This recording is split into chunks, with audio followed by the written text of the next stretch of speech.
All praise is due to the Most High, family. We back with another Acres anime review. I just finished watching episode 11 to the Water Magician, the penultimate episode of this season, right? There's only one more after this. So we are taking a deep dive into the Inferno Mage's origins, his backstory, right?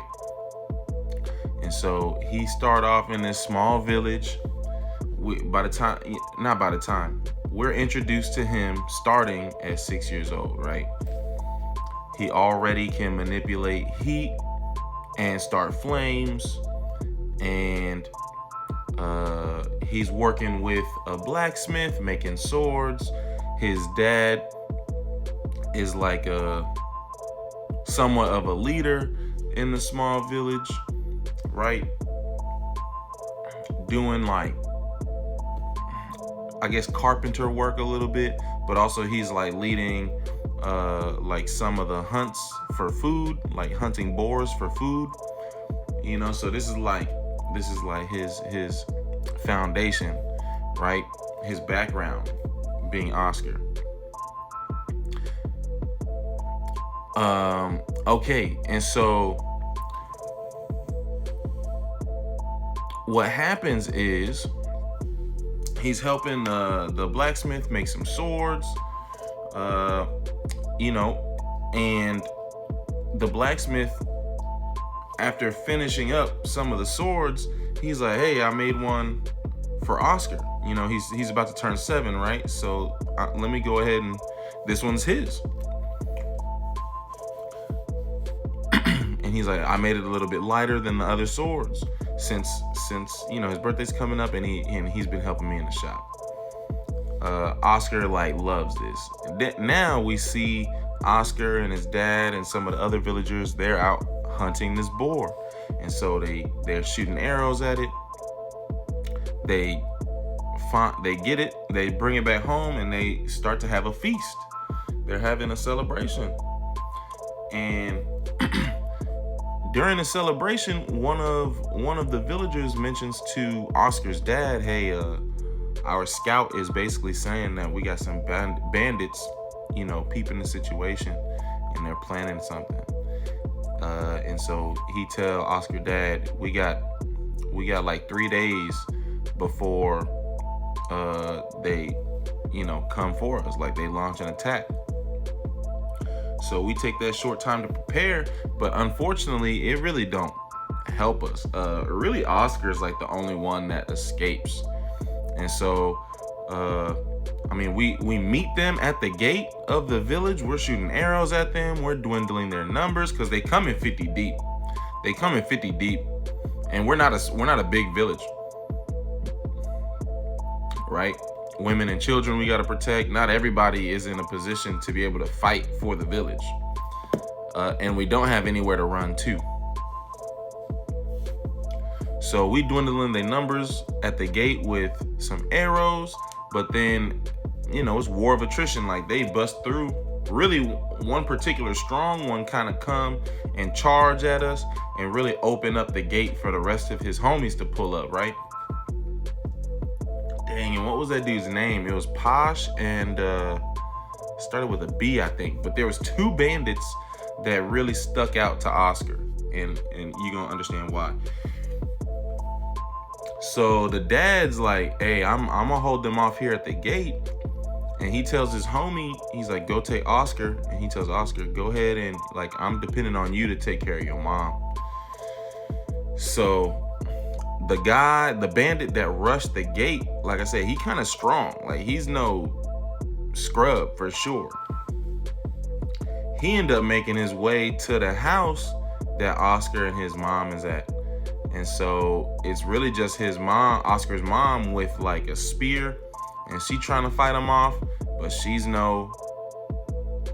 don't stand a chance against this bandit. So boom, right in front of Oscar, he sees his mom lose her life. And he trying to fight, but he even used, I thought his magic might give him an upper hand over the bandit, but that wasn't the case. Like this bandit is no slouch, for real.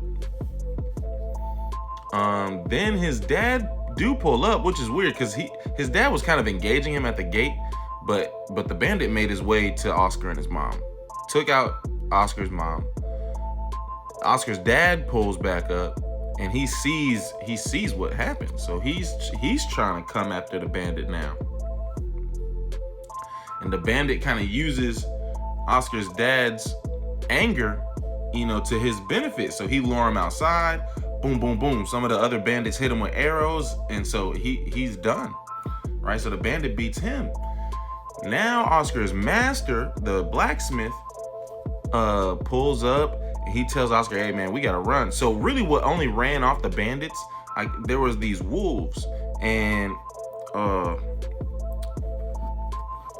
like I said, this bandit that took out Oscar's parents, he's like one of the main ones who Oscar remembers his name.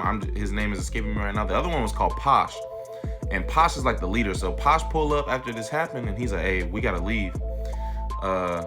The wolves are coming because they're smelling blood because we done took so many people out. So this will run off the bandits. Oscar's master pulls up and he says, well, these wolves are pulling up, Oscar. We got to get out of here. But Oscar's obviously distraught. He sees his parents just laying there. So as Oscar's running away, the master tells him, run to the river because the wolves don't like water. Oscar's running away. The master's trying to fight off the wolves. And we didn't see him lose his life, but, we didn't see him again either. While Oscar's running away, he slips, falls into the river. He wakes up in bed. Basically, this is how he ended up in the Imperial Army, right? Somebody found him, and he's telling him, hey man, if you're gonna stay here, and you can, but you're gonna get an education. Oscar asks, well, I'd like to learn how to fight with a sword too, because of what just happened to his village. What's crazy, family, is the same bandits attack again at this. Maybe Oscar's the target now that I'm thinking about it, but they're attacking again at the house that Oscar is staying at after he left his village. I mean, this looks like a year or two or a few after the original incident, but it's the same bandits that set the house on fire. They take out, Oscar's like guardian parent, and so this is where Oscar finally, those names stick with him. Now, when he was leaving though, Oscar's hair started off red. When he was leaving, his hair is turning grayish, and obviously now we see his hair is white, so I don't know what that's about. And I think you know where this is going, because the last episode, this festival was being attacked, right? Like that, we were protected by a wind magic veil, but that got shut down, and then we just seen an explosion. The episode ended last episode. So we're attacked by bandits again, family. We haven't seen their faces, but I think it's the same two bandits, right? But the target is Fiona and her brother, like the prince and the princess. So they attack the party. Fiona and her brother kind of get cornered, and her brother asks Fiona, he's like, hey, can you send a signal to Oscar and your guards?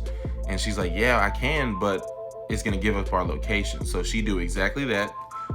The the bandits spot them out. They start attacking them. It's low-key like a little magic battle.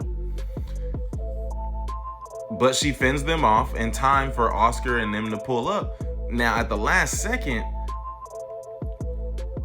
this guy was casting like a really big volcano spell.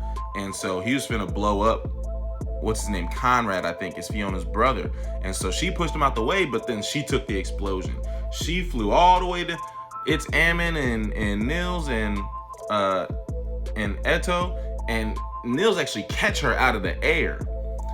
And he tell his knights to find Conrad and protect Conrad while he tracked down Fiona. But so lo and behold, he sees Nils holding Fiona, and now we understand how Oscar's finna have a conflict with Rio, because Oscar is misunderstanding the Room 10 squad as trying to abduct Fiona. So he's seeing red right now.